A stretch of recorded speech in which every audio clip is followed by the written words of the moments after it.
이정우는 아파트 거실 소파에 깊숙이 파묻혀 멍하니 천장을 응시하고 있었다. 딸 이서연이 실종된 지 1년, 그리고 시신으로 발견된 지 6개월이 지났건만 그의 삶은 여전히 시체처럼 무기력했다. 아파트 거실은 먼지가 수북이 쌓인 가구들과 빛바랜 서연의 사진들로 가득했다. 사진 속 서연은 늘 그랬듯 해맑게 웃고 있었지만 그 웃음은 정우의 심장을 더욱 아프게 할 뿐이었다. 그는 매일 밤 서연이 생전에 좋아했던 그림책을 꺼내 읽었다. 알록달록한 색채로 가득한 그림책 속 세상은 그의 회색빛 삶과 극명하게 대비를 이루며 잊고 싶어도 잊히지 않는 지난날의 행복한 기억을 잔인하게 상기시켰다.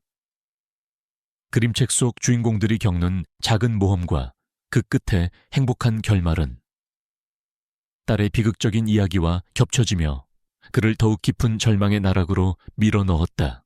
서연의 죽음은 공식적으로 심한 외상에 의한 실족사로 발표되었다.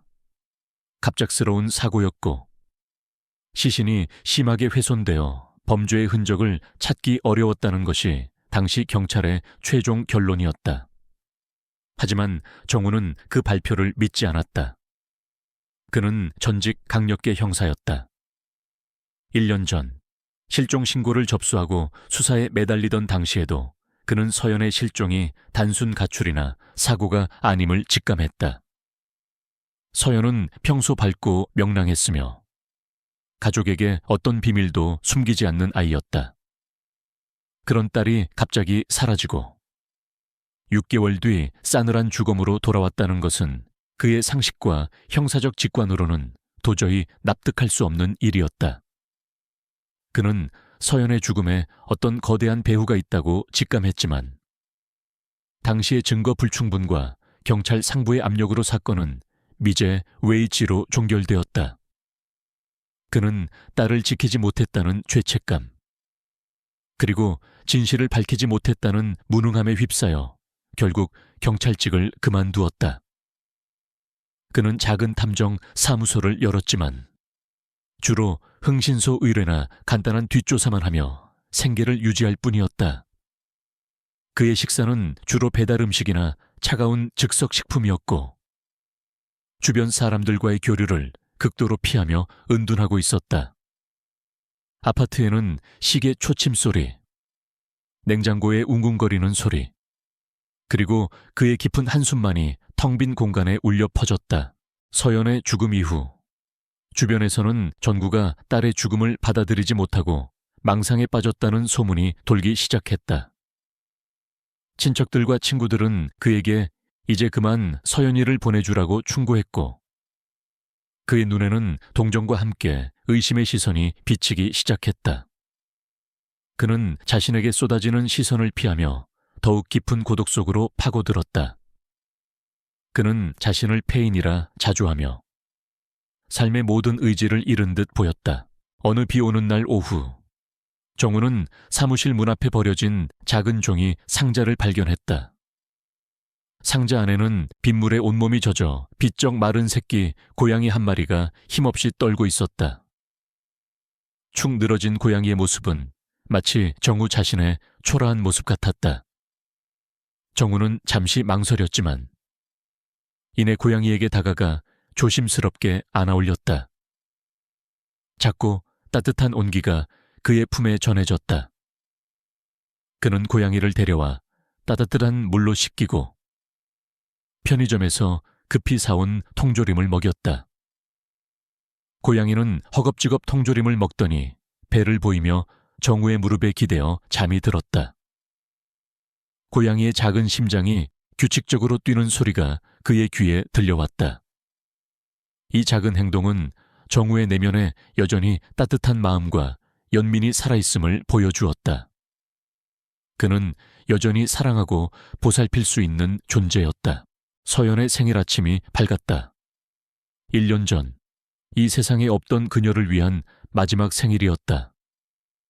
정우는 밤새도록 잠 못 이루고 뒤척이다 간신히 일어났다. 그는 비틀거리는 몸을 이끌고 부엌으로 가 냉장고 구석에 있던 작은 생크림 케이크를 꺼냈다. 서연이 생전에 가장 좋아하던 케이크였다. 촛불을 켜고 희미하게 빛나는 촛불 앞에서 정우는 서연의 이름을 나직이 불렀다. 서연아, 생일 축하해. 그의 목소리는 슬픔으로 떨렸다. 그때 그의 시선이 침대 아래 깊숙한 곳에 닿았다. 서연이 생전 항상 나만의 보물이라고 불렀던 낡은 일기장이었다. 서연은 항상 그 일기장을 숨겨두었지만 정우는 그 안에 무엇이 들어있는지 알지 못했다. 정우는 조심스럽게 일기장을 꺼내 들었다. 낡은 일기장은 세월의 흔적으로 빛이 발해 있었고 먼지가 희미하게 쌓여 있었다. 그는 떨리는 손으로 일기장을 펼쳤다. 일기장에는 서연의 순수하고 행복했던 일상들이 고스란히 담겨 있었다. 친구들과의 추억, 좋아하는 아이돌 이야기, 그리고 장래 희망에 대한 꿈들이 아기자기한 글씨와 그림으로 채워져 있었다. 정우는 딸의 일기장을 한 장 한 장 넘기며 미소 짓다가도 이내 눈물을 글썽였다. 하지만 마지막 페이지에는 서연의 글씨가 아닌 희미하게 그려진 알 수 없는 그림이 있었다. 그림은 마치 어린아이가 그린 것처럼 어설펐지만 낡은 건물, 부서진 시계탑, 그리고 창문 밖으로 보이는 핏빛 하늘을 묘사하는 듯했다. 그림 구석에는 작은 글씨로 밤 10시, 붉은 달, 그리고 그 남자들하는 알 수 없는 메시지가 적혀 있었다. 그림을 보는 순간 정우의 뇌리에 1년 전 서연이 실종되기 전 밤하늘을 올려다보며 아빠, 오늘 밤 달이 정말 빨개요. 신기하다 라고 말했던 기억이 섬광처럼 스쳐 지나갔다. 정구는 등골이 오싹해지는 것을 느꼈다. 그 그림은 단순한 낙서가 아니라 서연이 죽기 직전까지 남기려 했던 마지막 메시지이자 그녀가 살해당한 장소의 지도임을 직감했다. 낡은 일기장의 핏빛 그림은 그의 삶을 뒤흔들 충격적인 진실의 시작이 될 것이었다. 이정우의 손에 쥐어진 낡은 일기장은 그의 세상에 떨어진 시한폭탄과 같았다. 마지막 페이지의 희미한 그림과 섬뜩한 메시지는 선명하게 살인이라는 단어를 외치고 있었다. 딸 서연의 죽음이 사고가 아닌 의도된 살인이라는 충격적인 진실은 정우의 슬픔을 걷잡을 수 없는 분노로 바꾸어 놓았다. 그의 심장은 복수심으로 쿵쾅거렸고 뇌리에는 서연의 마지막 모습이 끊임없이 재생되었다. 그는 그림을 통해 서연이 죽기 직전까지 숨겨두려 했던 살해당한 장소의 지도임을 직감했다. 그림은 낡은 창고 같은 건물, 부서진 시계탑, 그리고 창문 밖으로 보이는 핏빛 하늘을 묘사하는 듯했다. 그림 구석에는 작은 글씨로 밤 10시, 붉은 달, 그리고 그 남자라는 알 수 없는 메시지가 적혀 있었다. 그림을 보는 순간 정우의 뇌리에 1년 전 서연이 실종되기 전 밤하늘을 올려다보며 아빠, 오늘 밤 달이 정말 빨개요. 신기하다 라고 말했던 기억이 섬광처럼 스쳐 지나갔다. 핏빛 하늘은 그날 밤의 붉은 달을 연상시켰다. 정우는 등골이 오싹해지는 것을 느꼈다. 그는 일기장의 내용을 다시 한번 꼼꼼히 읽어 내려갔다. 그림은 너무나 구체적이었고 그 남자라는 단서는 그의 불안감을 증폭시켰다. 정우는 그림을 통해 서연이 실종되기 전 며칠 동안 보여주었던 미심쩍은 행동들을 떠올렸다. 서연은 늘 밝고 명랑했지만 죽기 전에는 알 수 없는 불안감에 시달리는 듯했다. 밤늦게까지 친구와 통화하는 척했지만 실제로는 누군가와 은밀히 메시지를 주고받는 것 같았다. 그의 어렴풋한 기억들은 이제 그림과 겹쳐지며 섬뜩한 그림을 완성하고 있었다. 당시 정우는 서연이 위험에 처했음을 눈치채지 못하고 안일하게 대처했던 자신을 뼈저리게 후회했다. 딸의 마지막 흔적이 담긴 일기장은 그에게 엄청난 죄책감과 함께 진실을 밝혀야 한다는 강렬한 사명감을 안겨주었다. 그의 눈에서는 뜨거운 눈물이 흘러내렸다. 정우는 일기장의 내용이 믿기지 않았다. 그는 그림이 서연의 죽기 전 극심한 스트레스로 인해 쓴 망상일지도 모른다고 애써 부정하려 했다. 그러나 그림에서 느껴지는 섬뜩한 기운과 밤 10시, 붉은 달, 그리고 그 남자라는 메시지, 그리고 핏빛 하늘을 가리키는 날짜는 그의 이성을 흔들었다. 그의 내면에서는 딸을 향한 그리움과 복수심, 그리고 알 수 없는 거대한 세력에 대한 두려움이 뒤섞여 충돌했다. 그는 자신이 과연 이 끔찍한 진실에 맞설 수 있을지 확신할 수 없었다.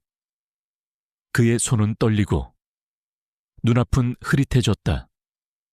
그는 한때 자신이 알던 모든 것이 거짓이었음을 깨달으며 깊은 혼란에 빠졌다. 일기장은 정구에게 더 이상 슬픔에 잠겨 있을 시간을 허락하지 않았다. 그림과 메시지에 담긴 단서들은 너무나 구체적이었고 딸의 억울한 죽음은 그의 삶의 목표를 송두리째 바꿔놓았다. 그는 딸의 명예를 회복하고 진범을 찾아내야 한다는 강렬한 사명감에 사로잡혔다. 그는 자신의 모든 것을 걸고 진실을 추적하기로 결심한다. 그의 작은 탐정 사무실에는 이제 침묵 대신 그의 심장이 복수심과 진실을 향한 열망으로 쿵쾅거리는 소리가 가득했다. 그는 잠시 잊고 지냈던 강력계 형사로서의 날카로운 분석력과 추리력을 동원하여 일기장 속 단서들을 파헤치기 시작한다. 그의 눈은 불타오르는 듯했다. 그는 알지 못했다. 이 진실 추적이 그의 목숨까지 위협할 것이라는 것을 이정우는 탐정 사무실 바닥에 펼쳐놓은 서울 외곽 지도와 서연의 낡은 일기장을 번갈아 바라보았다. 그 중에서도 마지막 페이지에 그려진 희미한 그림은 그의 시선을 강하게 사로잡았다. 그림 속 낡은 건물, 부서진 시계탑, 그리고 핏빛 하늘의 묘사는 정우의 뇌리에서 떠나지 않았다. 그는 전직 강력계 형사로서의 예리한 눈으로 그림 속 배경과 지도, 그리고 과거 서연이 남겼던 단서들을 복기하며 분석하기 시작했다. 그의 손은 지도를 따라 움직이며 잠들어 있던 형사로서의 날카로운 감각을 다시금 일깨우고 있었다. 몇 시간의 집중적인 분석 끝에 정우는 그림 속 장소의 정체를 밝혀냈다. 그것은 단순히 낡은 건물이 아니었다. 바로 서울 외곽, 재개발 예정지에 버려진 낡은 폐쇄된 영화 스튜디오였다. 이 스튜디오는 과거 인근 주민들에게 유령의 집으로 불리던 음침한 곳으로 오랜 시간 사람의 발길이 끊긴 채 방치되어 있었다. 정우는 서연이 왜 그곳에 갔는지 의문을 품었다. 서연은 밝고 명랑했지만 종종 예술적인 영감을 얻기 위해 낡고 버려진 공간을 찾아다니곤 했다. 그는 서연이 그곳에서 무엇인가를 목격했거나 누군가를 만났을 것이라고 추측했다. 스튜디오 주변을 탐문하던 중 정우는 폐쇄 당시 스튜디오에서 경비원으로 일했던 노인을 극적으로 만난다. 노인은 처음에는 두려움에 입을 열지 않으려 했지만 정우의 끈질긴 설득과 서연의 사진을 본 뒤 조심스럽게 입을 열었다. 노인은 서연이 실종되던 날 밤 스튜디오 주변에서 검은색 고급 외제차 한 대를 보았고 차 안에서 키가 크고 마른 남자가 내리는 것을 목격했다고 진술했다. 그는 남자의 얼굴은 어둠 속이라 잘 보이지 않았지만 그의 걸음걸이가 매우 냉정하고 침착했다고 덧붙였다. 노인의 말에 정우는 그 남자가 존재한다는 사실과 서연의 죽음이 단순한 사고가 아님에 대한 확신을 얻었다. 그의 심장은 복수심으로 뜨겁게 타올랐다. 정우는 이 사건을 혼자 해결할 수 없음을 직감하고 과거 자신의 후배였던 현직 강력계 형사 김민수 30대 후반을 찾아간다. 민수는 정구를 깊이 존경하고 그의 뛰어난 수사력을 믿는 정의로운 형사였다. 그는 현재 베테랑 형사로 이름을 날리고 있었으며 특히 끈기와 집념으로 미제 사건 해결에 앞장서는 인물이었다. 정우는 민수에게 전화를 걸어 만남을 요청했다. 민수는 오랜만에 걸려온 정우의 전화에 의아했지만 그의 목소리에서 느껴지는 절박함과 간절함에 결국 응했다. 서울 변두리의 한적한 카페. 정우는 긴장으로 마른 침을 삼키며 민수에게 서연의 일기장과 자신이 알아낸 모든 단서들을 보여주었다. 민수는 정우의 손에 들린 낡은 일기장을 보자마자 표정이 굳어졌다. 그는 일기장의 필체가 서연의 것임을 단번에 알아보았다. 형사님, 이건 서연이 필적 맞네요. 대체 무슨... 민수는 일기장 속 그림과 노인의 진술을 듣자 서연의 죽음이 단순한 사고가 아님을 직감한다. 특히 그림 속 부서진 시계탑이 과거 자신이 맡았던 또 다른 미제 사건, 즉 연쇄 청소년 실종 사건. 이 피해자들이 마지막으로 목격된 장소와 유사하다는 것을 알게 되자 그의 눈빛은 흔들렸다. 그는 이 두 사건이 연결되어 있을지도 모른다고 생각했다. 형사님, 이건 보통 일이 아닙니다. 서연이 사건이 단순 사고가 아니었다는 말씀이세요. 하지만 증거가... 민수의 목소리에는 당혹감과 함께 알 수 없는 불길함이 섞여 있었다. 정우는 고개를 끄덕였다. 증거가 없다고 해서 진실이 사라지는 건 아니야. 민수야, 나는 서연이가 사고로 죽었다는 걸 단 한 번도 믿어본 적 없어. 그리고 이 그림은 서연이가 남긴 마지막 메시지야. 이 사건의 배후에는 분명히 그 남자가 있어. 서연이는 뭔가를 보고 그걸 알리려다가 살해당한 거야. 그의 눈빛은 흔들림 없었다. 민수는 정우의 강한 의지를 보고 결국 그의 손을 잡았다. 좋습니다. 형사님, 서연이를 위해서라도 저도 함께하겠습니다. 형사님이라면 해낼 수 있을 겁니다. 그때 카페 창밖에서 익숙한 검은 세단 한 대가 천천히 지나갔다. 검은 세단 안에는 박진우 50대 초반가 앉아 있었다. 박진우는 냉철하고 잔혹하며 타인의 비밀을 이용해 협박하고 제거하는 일에 능숙한 인물로 다름 아닌 서연을 살해한 장본인이었다. 그는 이 모든 범죄의 배후에 있는 진짜 악인, 대형 법무법인의 대표 변호사 최현우 50대 초반. 겉으로는 존경받는 법조인이지만 실제로는 거대 조직의 비리를 은폐하고 약점을 잡는 일에 능숙하다. 연쇄 청소년 실종 사건의 배후이자 서연을 죽음으로 몰아넣은 진짜 악인, 의 오른팔이자 그림자였다. 박진우는 정우와 김민수가 카페에서 만나고 있는 모습을 발견하고 미세하게 입꼬리를 올렸다. 그의 눈은 정우의 손에 들린 낡은 일기장을 잠시 스쳐 지나갔지만 그는 그것의 중요성을 아직 깨닫지 못했다. 그러나 정구가 서연의 죽음을 파헤치기 시작했다는 것을 직감하고 즉시 최현우에게 보고한다. 그의 보고는 최현우에게는 불길한 전조와 같았다. 최현우는 박진우의 보고를 듣자마자 극도로 분노했다. 그의 얼굴은 시뻘겋게 달아올랐고 고급 원목 테이블을 강하게 내리쳤다. 감히 그 전직 형사 따위가 내 치부를 들춰내려는 건가. 서연이는 단순한 실족사로 처리됐을 뿐이다. 내가 그렇게 만들었으니까. 그는 박진우를 시켜 정구와 민수의 모든 동선을 감시하고 그들을 딸의 죽음에 대한 망상에 사로잡힌 미친 자로 매도하여 사회적으로 고립시키려 했다. 그는 자신의 막강한 재력과 법무법인의 영향력, 그리고 언론 장악력을 이용해 정우의 주장을 망상으로 치부하고 서연의 죽음이 단순한 사고사임을 재확인하는 공식 발표를 종용했다. 정우의 사무실과 민수의 집 주변에는 수상한 사람들이 드나들기 시작했다. 검은 양복을 입은 사내들이 그림자처럼 그들을 미행했고, 밤늦게까지 알 수 없는 차량이 아파트 주변을 맴돌았다. 정우의 휴대폰에는 협박성 전화와 메시지가 쏟아졌다. 쓸데없는 일에 참견하지 마라. 목숨이 아깝지 않냐. 사랑하는 사람들을 잃고 싶지 않다면 조용히 입 다물어라. 는 섬뜩한 협박에 정우는 잠 못 이루는 밤을 보냈다. 최현우는 전구에게 거액의 합의금을 제시하며 사건을 덮으려 했지만 전구는 이를 단호히 거절했다. 돈으로 서연이의 목숨을 살 수는 없어.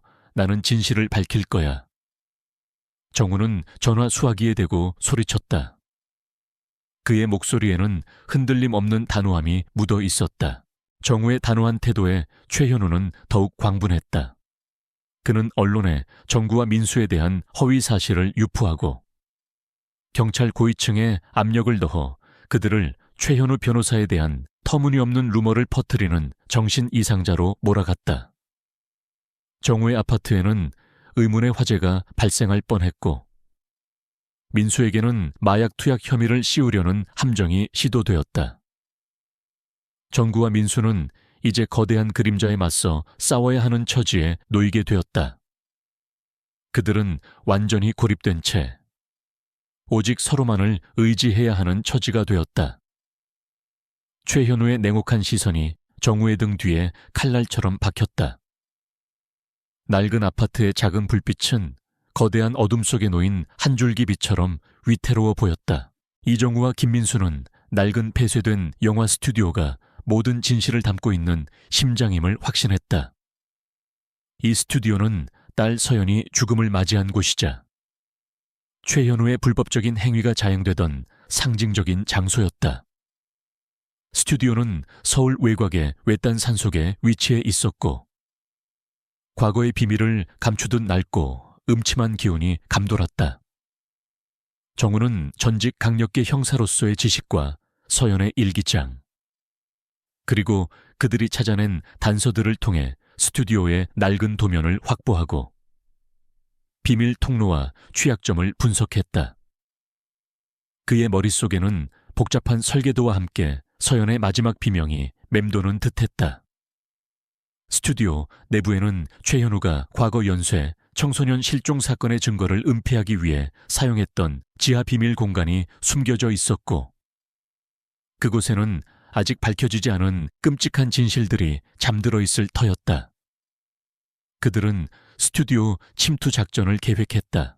최현우는 정구와 민수가 스튜디오의 비밀을 파헤치려 한다는 것을 눈치채고 모든 언론을 통제하여 그들에 대한 허위 사실을 유포하기 시작했다. 주요 일간지 한 면에는 망상에 사로잡힌 전직 형사, 대형 로펌 변호사에 대한 터무니없는 음모론 제기, 현직 형사, 마약 투약 혐의로 긴급 체포와 같은 자극적인 헤드라인이 실렸다. 정구와 민수는 복수심에 눈먼 범죄자로 낙인 찍히고 세상의 비난과 조롱을 받았다. 그들을 돕던 몇몇 증인들도 최현우의 막강한 압력으로 등을 돌리거나 알 수 없는 이유로 잠적했다. 정우와 민수는 이제 완전히 고립된 채 오직 서로만을 의지해야 하는 처지가 되었다. 그들의 주변에는 거대한 어둠의 그림자가 드리워져 있었다. 최현우는 언론을 통해 자신이 주최하는 미래 법조인 양성기금 마련 자선 갈라 디너쇼를 성대하게 홍보하며 이 자리에서 자신의 명예를 드높이려 했다. 이 디너쇼는 사실 최현우가 과거의 죄를 덮고 자신의 이미지를 세탁하기 위한 기만적인 행사였다. 정구와 민수는 디너쇼가 시작되기 전까지, 즉 14시간 이내에 스튜디오에 침투하여 최현우의 불법 행위와 서연의 죽음에 대한 결정적인 증거를 찾아내고 이를 세상에 공개해야 했다. 만약 실패한다면 최현우는 완전히 자유의 몸이 될 것이고 서연의 죽음은 영원히 미궁 속에 갇히게 될 것이었다. 시간은 이제 그들의 숨통을 조여오는 칼날이 되었다.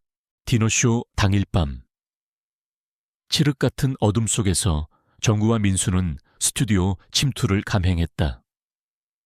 스튜디오 주변에는 삼엄한 경비가 서 있었지만 민수는 전구가 제공한 낡은 도면과 자신의 노련한 감각으로 경비원들의 순찰 경로를 피하고 폐쇄된 지하 통로를 찾아냈다.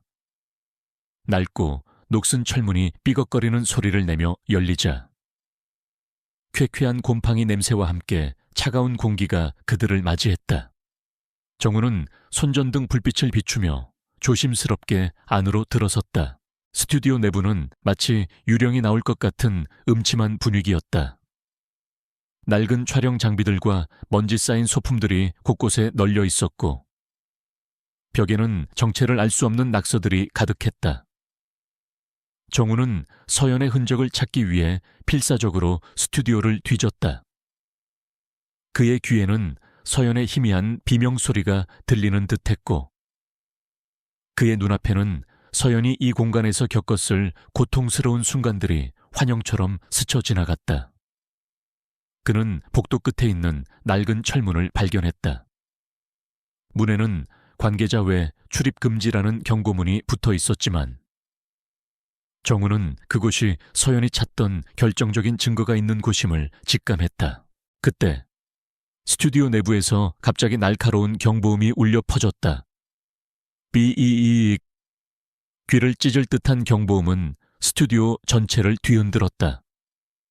최현우의 오른팔 박진우가 전구와 민수가 침투했음을 눈치채고 스튜디오의 모든 출입구를 봉쇄하고 내부 경보 시스템을 가동시킨 것이다. 박진우의 비릿한 웃음소리가 스피커를 통해 울려 퍼졌다. 쥐새끼들이 감히 사자의 굴에 들어왔군. 이제 너희들은 그곳에서 영원히 잠들게 될 것이다. 경보음과 함께 스튜디오 천장에서 섬뜩한 소리가 들려왔다. 쉬이이익. 거대한 자동 소화 시스템이 가동되며 소화가스가 분출되는 소리였다. 폐쇄된 공간에 독한 소화가스가 퍼지기 시작했다. 가스 누출 경고등이 섬뜩하게 깜빡이기 시작했고 공기는 점점 탁해졌다. 박진우는 정우와 민수를 그곳에 가두고 모든 증거를 영원히 없앨 계획이었다. 정우는 민수를 보호하며 소화가스 속에서 필사적으로 증거를 찾아야 하는 극한의 상황에 직면했다. 그의 몸은 점점 무거워지고 시야는 흐릿해졌다. 진우는 이미 기침을 하며 휘청거리고 있었다. 시간은 이제 그들의 숨통을 조여오는 칼날이 되었다. 정우는 마지막 남은 힘을 쥐었자 낡은 철문을 열고 안으로 들어섰다. 그곳에는 끔찍한 연쇄, 청소년 실종 사건과 관련된 증거들이 고스란히 남아있었다. 정우는 아내의 마지막 비명을 듣는 듯했다. 그는 쓰러지지 않기 위해 이를 악물었다. 소화가스가 자욱한 스튜디오 내부. 이정우의 시야는 흐릿해지고 숨은 가빠졌다. 매캐한 가스 냄새가 그의 폐를 찢는 듯했고 다리는 후들거렸다. 박진우의 비릿한 웃음소리가 스피커를 통해 울려 퍼지는 가운데 정우는 기침을 하며 쓰러지려 하는 김민수를 필사적으로 보호했다. 딸 서연의 마지막 흔적, 그리고 그녀의 억울한 죽음을 밝혀야 한다는 일념으로 정우는 쓰러지지 않으려 애썼다. 그의 눈앞에는 서연이 미소 짓던 모습, 그리고 일기장 속 희미한 그림이 번갈아 나타나며 그를 채찍질했다. 그는 전직 형사로서의 예리한 직감을 총동원하여 소화가스의 흐름과 스튜디오의 복잡한 구조를 파악하려 했다. 그때 정우의 손에 서연의 채취가 희미하게 남아있는 낡은 스케치북이 닿았다. 그것은 단순히 낡은 종이 묶음이 아니었다. 민준의 손이 스케치북에 닿자마자 그의 뇌리에 서연의 마지막 순간의 잔상과 함께 그녀가 숨겨놓은 비밀 장소에 대한 강렬한 메시지가 파고들었다.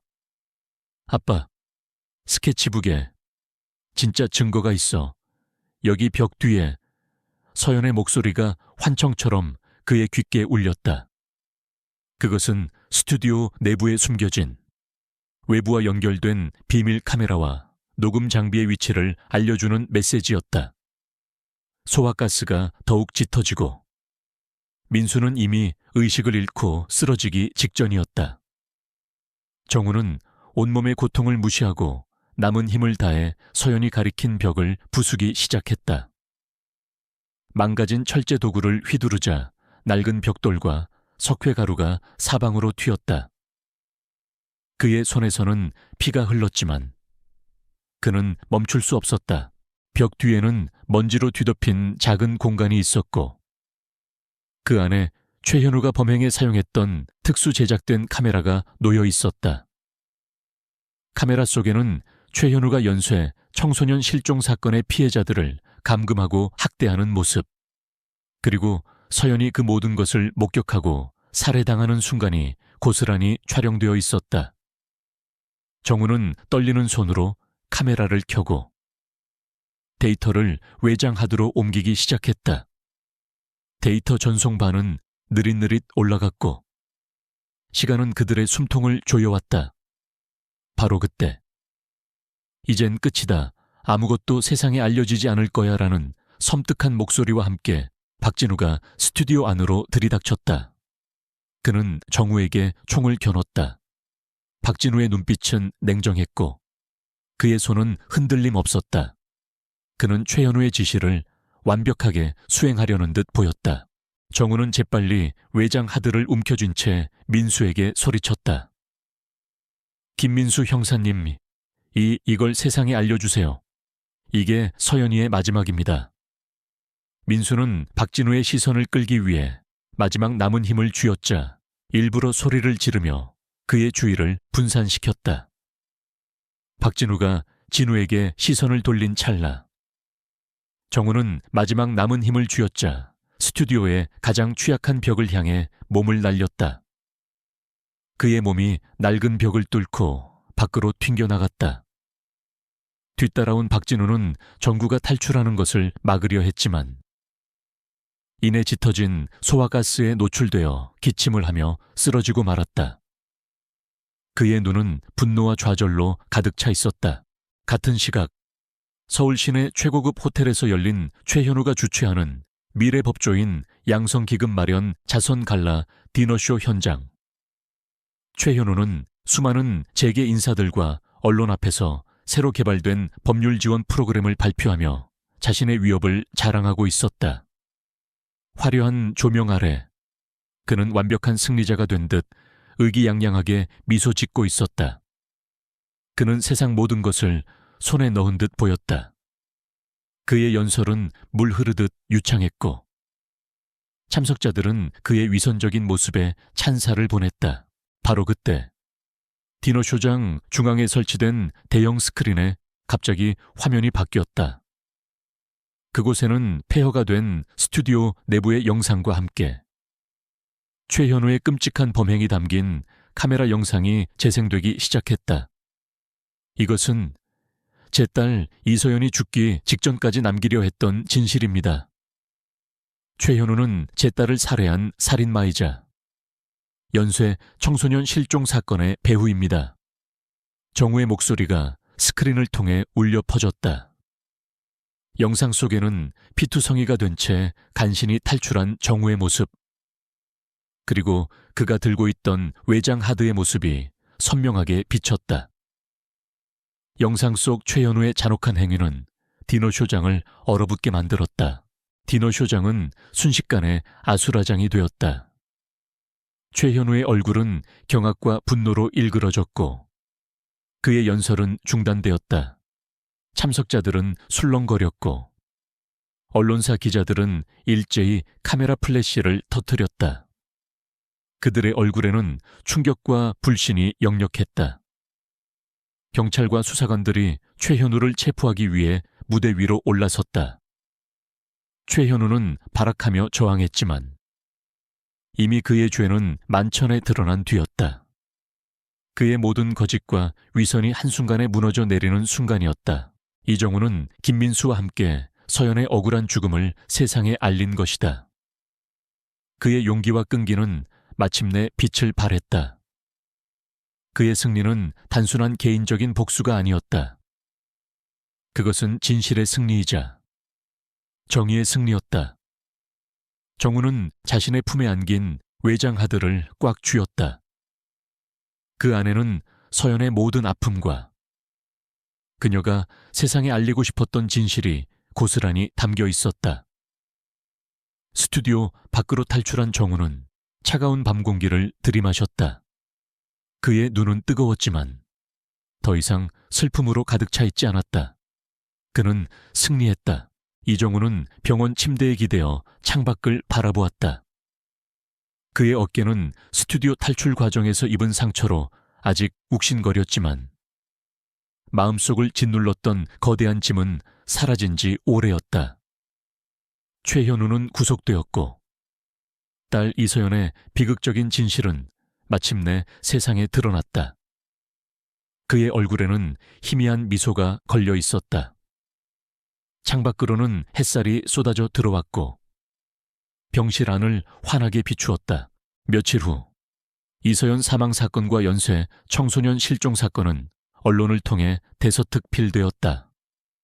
대형 로펌 변호사 최현우, 연쇄 청소년 살해 및 증거 인멸 혐의로 구속.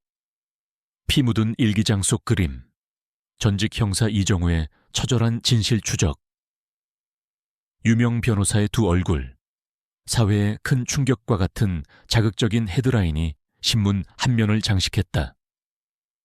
최현우는 서연 살해 지시, 연쇄 청소년 실종 및 살해, 증거 인멸 시도, 그리고 사법방해 혐의로 기소되었다. 민준이 발견한 결정적인 증거물들, 즉 서연의 낡은 일기장 속 그림과 메시지, 최현우의 범행이 담긴 카메라 영상, 그리고 충격적인 인체 실험 기록이 담긴 데이터 파일은 최현우의 잔혹한 범죄를 입증하는 명백한 증거가 되었다. 특히 전직 강력계 형사 이정우의 날카로운 분석력과 끈기, 그리고 결정적으로 그가 찾아낸 증거들이 수사 과정에서 중요한 역할을 했음이 밝혀지면서 대중의 관심이 폭발했다. 처음에는 그를 딸의 죽음에 대한 망상에 사로잡힌 미친 사람 취급하며 의심했던 대중은 이제 그를 진실을 밝혀낸 영웅으로 추앙했다. 최현우는 결국 법정에서 모든 혐의에 대해 유죄 판결을 받고 무기징역을 선고받았다. 그의 대형 법무법인은 해체되고 불법적으로 축적된 모든 재산은 몰수되어 연쇄 청소년 실종 사건 피해자와 서연을 포함한 그의 희생자들에게 보상금으로 지급되었다. 박진우 또한 최현우의 범행에 가담한 죄로 중형을 선고받았다. 사회는 최현우의 추악한 이면에 경악했고 그에게 쏟아지던 존경과 찬사는 순식간에 비난과 조롱으로 바뀌었다. 최현우의 몰락은 법조계와 사회 전반에 큰 파장을 일으켰다. 그의 그림자 아래 숨겨져 있던 다른 부패한 인물들도 줄줄이 조사받고 처벌을 받았다. 이 사건은 사회 전반의 불법 행위와 부도덕한 권력 남용에 대한 경종을 울리는 계기가 되었다. 이서연의 억울한 죽음은 마침내 밝혀졌고 정의는 비록 오랜 시간이 걸렸지만 마침내 빛을 보았다. 이 사건을 계기로 이정우의 삶은 완전히 새로운 국면을 맞았다. 그는 더 이상 과거의 상실감에 갇혀 있지 않았다. 그는 자신의 전직 강력계 형사로서의 재능과 탐정으로서의 경험을 다시금 발휘하기 시작했다. 그는 김민수 형사와 협력하여 잃어버린 진실을 찾아서라는 이름의 미제 사건 전문 탐정 사무소를 설립했다. 이 사무소는 단순히 사건을 해결하는 것을 넘어 억울하게 희생된 이들을 위한 무료 법률 자문과 심리 상담을 제공하며 그들의 잃어버린 삶을 되찾는 데 힘썼다. 그는 진실을 밝히는 것을 넘어 사람들의 아픔을 치유하고 상처받은 영혼을 위로하는 치유의 탐정이 되었다. 그의 사무실에는 더 이상 먼지가 쌓이지 않았다.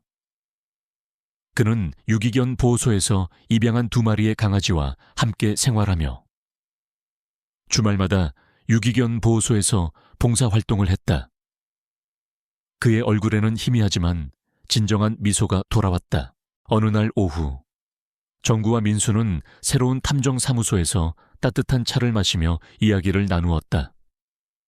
사무실은 햇살이 잘 드는 곳에 위치해 있었고 벽에는 서연의 사진 대신 새로 해결된 미제 사건의 피해자 가족들이 보낸 감사 편지들이 걸려 있었다. 편지 속에는 그들의 잃어버린 미소가 다시 찾아왔다는 내용들이 담겨 있었다. 형사님, 민수가 말했다. 정말 놀라운 여정이었어요.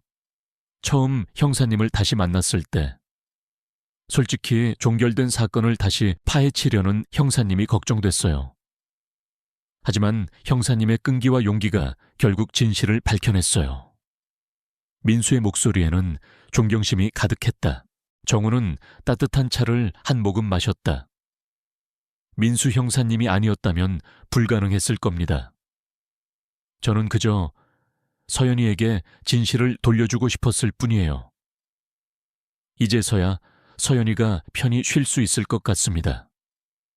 그의 눈가에는 희미한 물기가 맺혔지만 그것은 더 이상 슬픔의 눈물이 아니었다. 그리고 저는 제 삶의 목적을 찾은 것 같아요.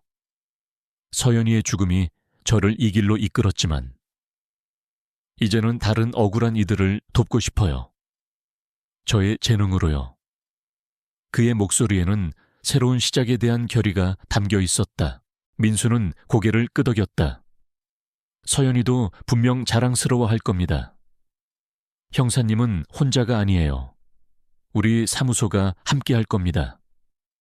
그들의 대화는 깊은 신뢰와 희망으로 가득했다. 정우는 이제 알았다. 딸의 죽음이 자신에게 가져다 준 것은 끝없는 고통만이 아니었음을. 그것은 새로운 시작이자 진정한 삶의 의미를 깨닫게 해준 기회였다. 그의 품 안에 강아지가 편안하게 잠들어 있었다. 시간은 흐르고 깊었던 상처는 아물었다. 이정우의 아파트 베란다에는 이제 생기 넘치는 화분들이 만발했고 그의 낡은 책상 위에는 이제는 희망의 상징이 된 빛바랜 일기장이 놓여 있었다. 일기장의 희미한 그림과 메시지는 더 이상 고통의 상징이 아니었다. 이정우는 더 이상 과거의 그림자에 갇혀 있지 않았다. 그의 눈빛은 흔들림 없는 단단함과 따뜻한 사랑으로 빛났다. 그는 자신과 서연, 그리고 최현우 사건이 다른 억울한 이들에게는 반복되지 않기를 바라는 마음으로 사법정의 실현을 위한 운동가로서의 삶을 시작했다. 그는 최현우의 잔혹한 범죄와 서연의 용감한 증언을 바탕으로 시간의 침묵을 깬 진실딸의 일기장이 밝혀낸 어둠의 기록 이라는 제목의 책을 출판했다. 책은 이정우가 잃어버린 진실을 찾아 고군분투했던 여정과 그 과정에서 겪었던 절망과 희망, 그리고 결국에는 자신의 특별한 재능과 끈기로 모든 역경을 이겨낸 이야기가 담겨 있었다. 책은 수많은 독자들에게 깊은 감동을 주었고 사법 정의와 인권 문제에 대한 사회적 관심을 다시금 불러일으켰다. 김민수 형사 또한 이정우의 든든한 조력자로 남았다. 그는 서연 사건 이후 언론의 주목을 받으며 독립연구가이자 미제 사건 전문가로서 더욱 활발히 활동하게 되었다. 단순히 과거를 기록하는 것을 넘어 진정으로 도움이 필요한 억울한 이들을 위해 자신의 지식과 경험을 사용하기로 결심했다. 특히 그는 피해 영혼 및 미제 사건 해결 전문가로 거듭났다. 그의 깊은 통찰력과 정우의 날카로운 직관은 시너지를 발휘하여 많은 억울한 사연들의 진실을 밝히고 새로운 삶을 살 수 있도록 돕는 데 기여했다. 그들은 함께 잃어버린 진실을 찾아서 탐정사무소를 운영하며 이 기금은 과거의 미제 사건들을 재조사하고 그들의 명예를 회복하며 비슷한 피해가 재발하지 않도록 사회적 인식 개선 프로그램을 운영하는 데 사용되었다. 1년 후 서울의 한 컨벤션 센터에서는 잃어버린 진실을 찾아서 탐정사무소 주최로 대규모 강연회 및 후원의 밤 행사가 열렸다. 행사장에는 서현 사건을 계기로 사법정의 실현에 관심을 갖게 된 많은 시민들과 법조계 인사들이 참석했다. 강연회 개막식에서 이정우는 마이크 앞에 섰다. 그의 얼굴에는 지난 세월의 흔적이 고스란히 남아있었지만 그 눈빛은 흔들림 없는 단단함과 따뜻한 사랑으로 빛났다. 그는 담담하게 자신의 이야기를 풀어놓았다. 저는 한때 모든 것을 잃었다고 생각했습니다. 제 삶은 흑백처럼 단조로웠고 제 딸의 죽음은 저를 절망의 나락으로 떨어뜨렸습니다. 그러나 낡은 일기장 속에서 들려오던 서연이의 희미한 그림과 메시지는 저를 다시 살게 한 희망의 멜로디였습니다. 저는 이 모든 과정을 통해 깨달았습니다. 진실은 결코 죽지 않으며 우리 모두는 그 진실을 밝히기 위한 등대가 될 수 있다는 것을요. 특히 말 못하는 존재들, 억울하게 희생된 이들, 그리고 우리 곁을 떠난 영혼들의 목소리에 귀 기울여야 합니다. 그들도 우리처럼 감정을 느끼고 기억하며 고통받고 행복해야 합니다.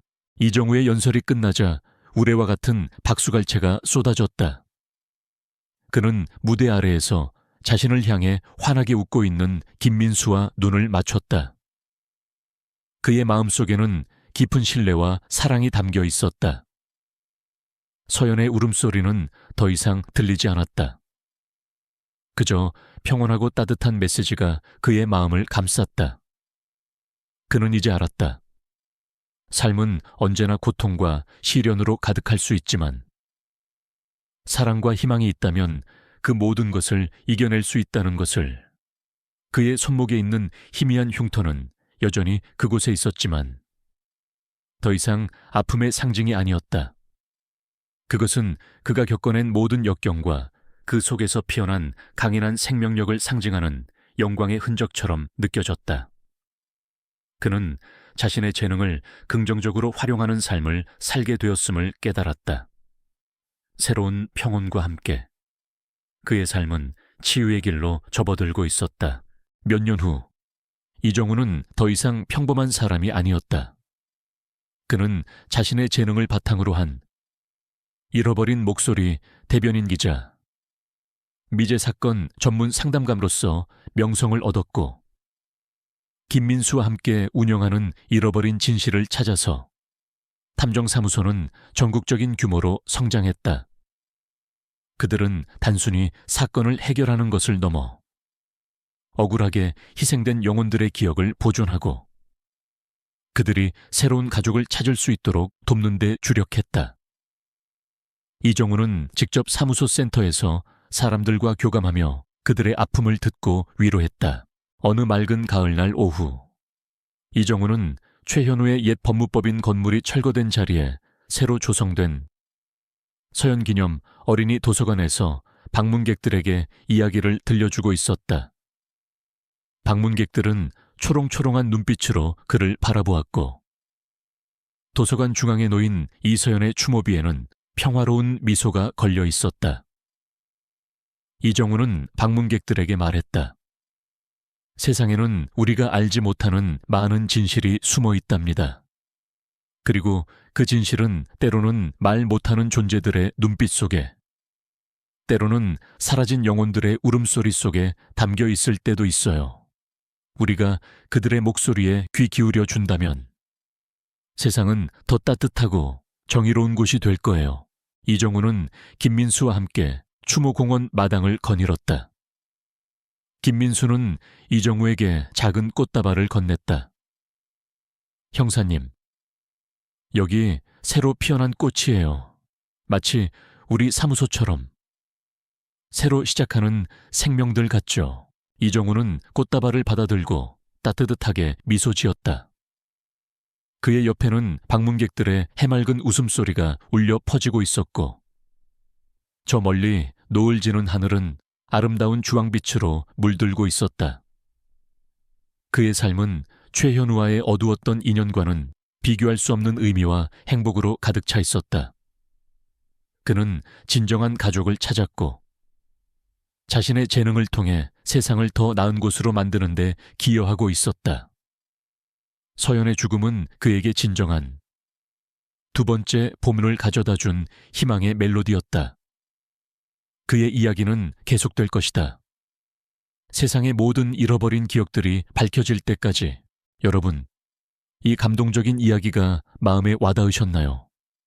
세상에는 아직 빛을 기다리는 수많은 억울한 이들과 말 못하는 존재들이 있습니다. 여러분의 작은 관심과 나눔이 그들에게는 절실한 희망이 될 수 있습니다. 이 이야기가 더 많은 사람들에게 전달될 수 있도록 좋아요를 누르고 댓글을 남겨 여러분의 생각을 공유해 주세요. 그리고 소중한 사람들과 함께 이 글을 공유하여 우리 사회의 따뜻한 변화를 함께 만들어 나가 주세요. 여러분의 클릭 하나하나가 희망의 멜로디를 세상에 울려 퍼지게 할 것입니다. 감사합니다.